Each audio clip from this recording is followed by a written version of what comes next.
And to all those affected, I want to say, we are deeply sorry.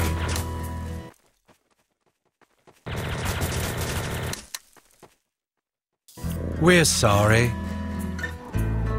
We're sorry. We're sorry.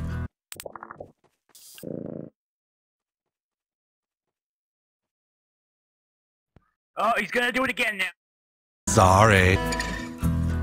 We're sorry. We're sorry. Sorry.